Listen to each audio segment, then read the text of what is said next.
Assalamualaikum warahmatullahi wabarakatuh. Perkenalkan, kami dari kelompok 7. Di sini kami akan menjelaskan tentang makalah ilmiah dan artikel ilmiah. Next. Anggota kelompok 7 terdiri dari Anwar Safi'i, Aditya Indra Maulana, Raffena Francisca, dan saya sendiri Nazira Safa.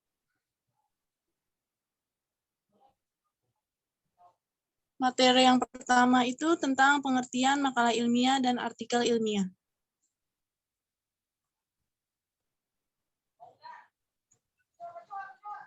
Yang pertama, makalah ilmiah. Makalah ilmiah adalah suatu karya tulis ilmiah yang ditulis oleh pelajar atau mahasiswa mengenai suatu topik atau pokok persoalan tertentu yang disusun secara sistematis sebagai hasil pelaksanaan tugas sekolah atau perguruan tinggi. Kemudian yang kedua ada artikel ilmiah. Pengertian dari artikel ilmiah yaitu tulisan berdasarkan hasil penelitian yang sistematis berdasarkan metode ilmiah untuk mendapatkan jawaban secara ilmiah terhadap suatu permasalahan yang ada. Next.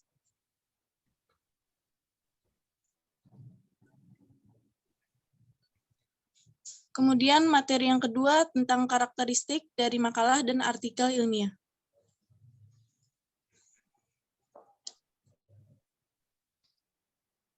Yang pertama ada karakteristik makalah ilmiah, yaitu yang pertama merupakan hasil kajian literatur dan atau laporan pelaksanaan suatu kegiatan lapangan. Kemudian yang kedua mendemonstrasikan pemahaman penulis tentang permasalahan teoretik yang dikaji. Yang ketiga, menunjukkan kemampuan pemahaman terhadap isi dari berbagai sumber yang digunakan. Yang keempat, akurat dan menyeluruh. Artinya, menyajikan fakta dengan gagasan secara akurat, lengkap, dan tuntas. Kelima, tertata dengan baik. Artinya, makalah tersebut memiliki tujuan yang jelas. Kemudian yang keenam, ada secara sistematika penulisannya itu benar. Next.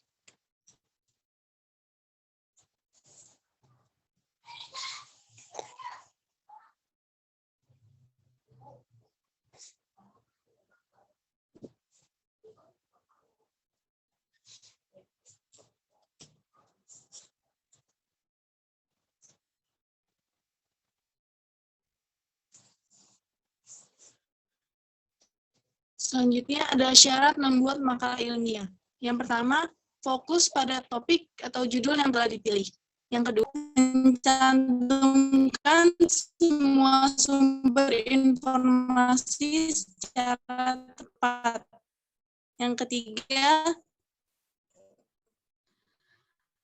menggunakan bahasa yang baik dan benar. Yang keempat, merefleksikan secara kritis dan luas bacaan artikel, buku, dan material lainnya yang relevan.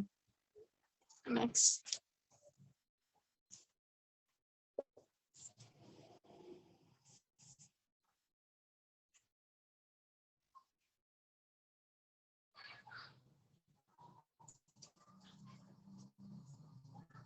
Kemudian karakteristik dari artikel ilmiah.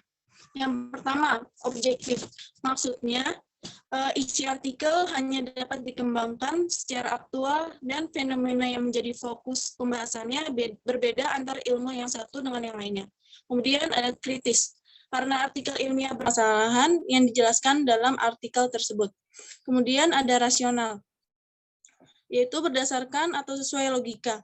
Kemudian yang keempat ada reserve, maksudnya berhati-hati atau tidak mudah overclaiming, harus jujur, dan tidak menyertakan motif-motif pribadi dan kepentingan tertentu. Kemudian ada formal dan baku, dan pengutipan sumbernya itu jelas.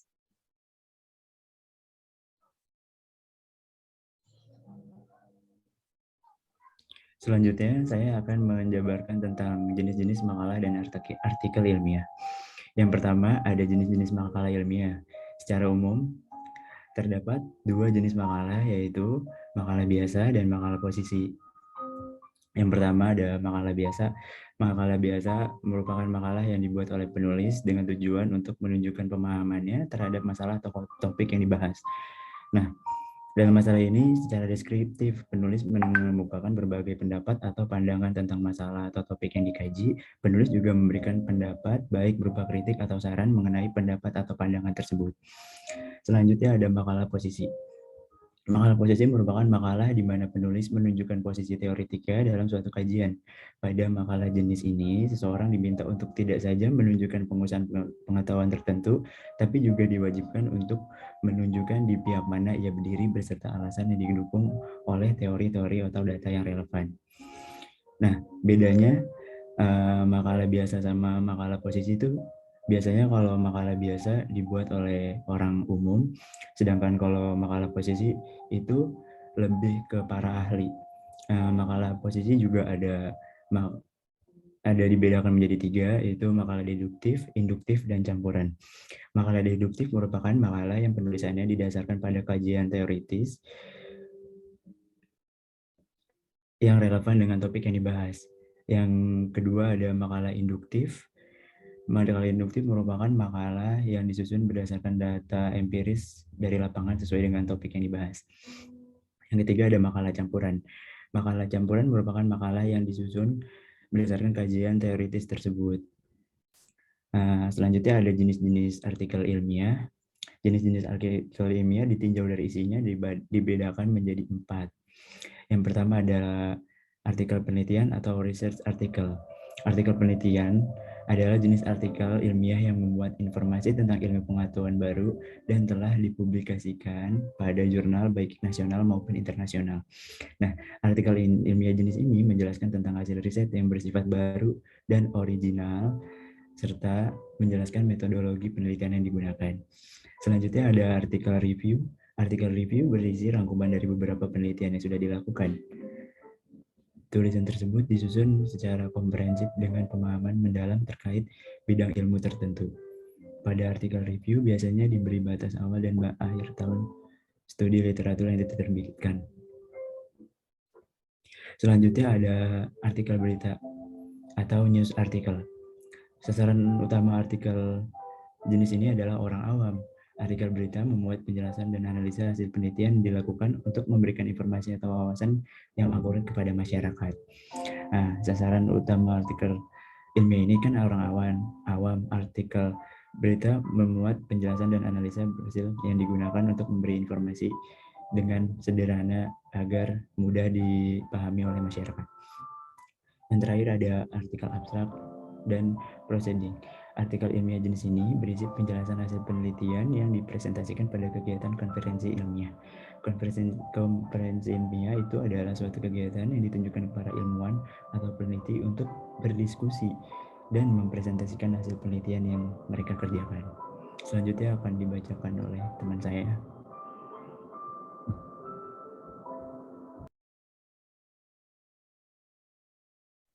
Selanjutnya ada sistematika penulisan. Sistematika penulisan makalah ilmiah. Yang pertama, huruf dan ukuran font. Jenis fontnya itu Times New Roman, size-nya untuk judul 14 dan isi 12. Untuk judul dan subjudul itu, untuk bab dan subbab itu huruf tebal atau di bold. Selanjutnya ada spasi. Secara umum biasanya spasi itu digunakan ukuran 1,5 atau 2. Lalu ada paragraf. Nah, penggunaan paragraf itu menggunakan rata kiri kanan untuk tulisan itu terlihat rapi. Selanjutnya ada margins. Untuk ukuran margins, atas sama kiri itu ukuran 4 cm dan bawah kanan itu ukurannya 3 cm. Selanjutnya nomor halaman. Kata pengantar dan daftar isi itu menggunakan Romawi, dan untuk bab serta isi dari bab itu menggunakan angka. Untuk banyaknya halaman makalah itu terdiri dari 15 sampai 30 halaman. Next.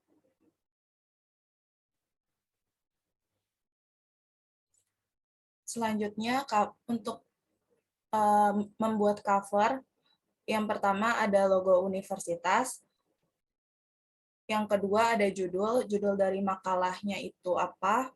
Selanjutnya ada tujuan dari pembuatan makalahnya itu untuk apa.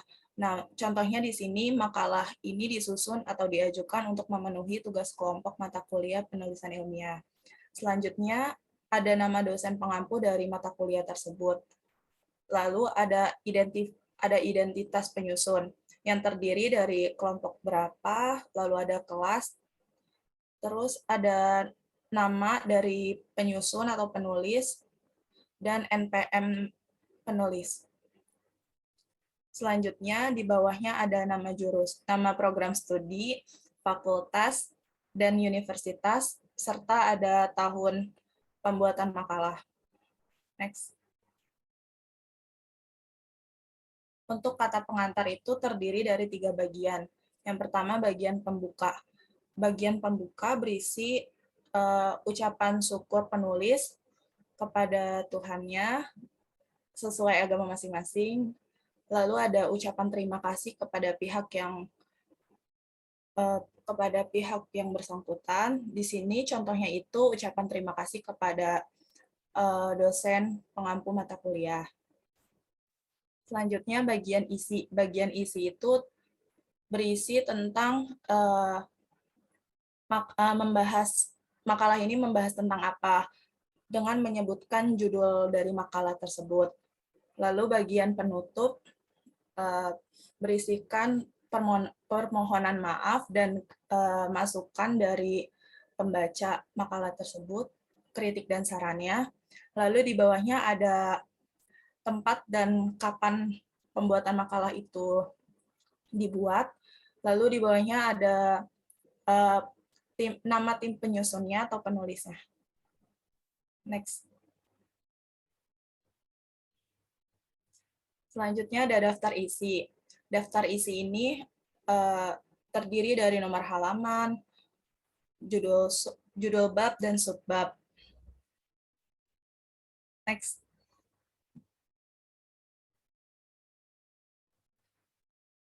Setelah daftar isi ada bab 1, pendahuluan.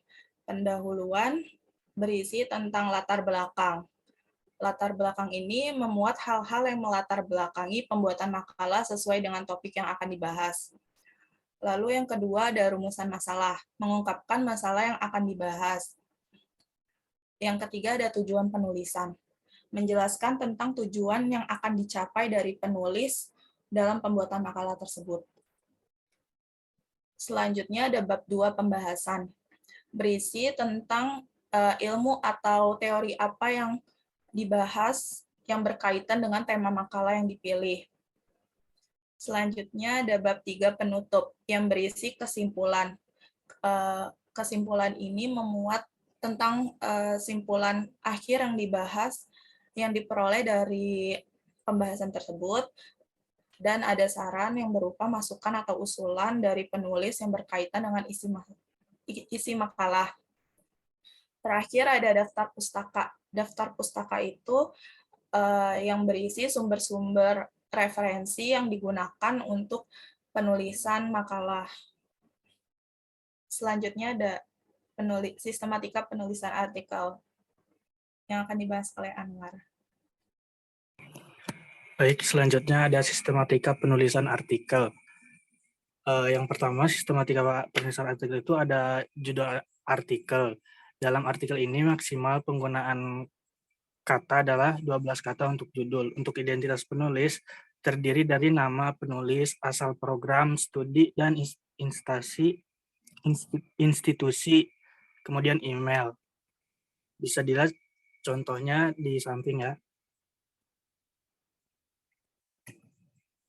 Kemudian ada abstrak yang berisi latar belakang masalah, tujuan, metode, hasil, dan kesimpulan, keyword. Nah, keyword ini dibuat dalam 2 bahasa, yaitu bahasa Indonesia dan Inggris.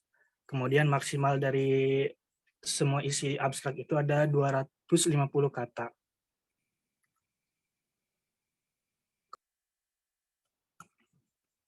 Ada pendahuluan berisikan latar belakang tujuan, manfaat, dan hasil dari penelitian terdahulu. Kemudian ada metodologi. Metode ini menjadi alur di mana penelitian harus memperoleh data yang sesuai.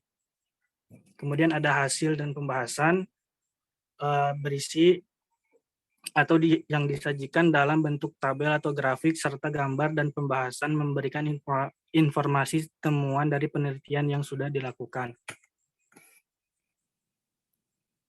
Kemudian ada kesimpulan yang berisikan penegasan secara keseluruhan tentang apa yang menjadi pokok pembahasan dalam artikel. Ada ucapan terima kasih yang ditujukan untuk pihak-pihak yang telah membantu dalam proses pembuatan artikel. Kemudian daftar pustaka, yaitu referensi yang dipakai oleh penulis untuk sebagai referensinya. Ada publikasi artikel ilmiah.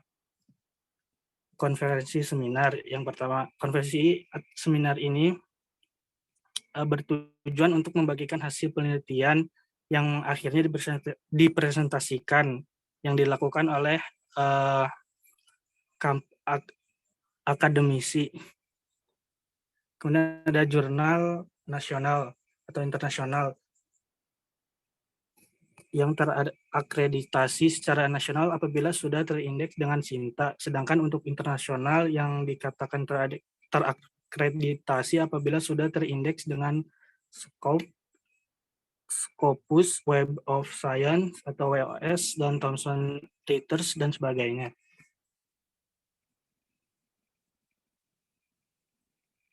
Ada referensi yang digunakan.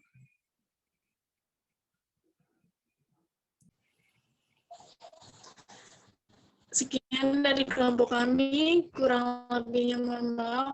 Wassalamualaikum warahmatullahi wabarakatuh.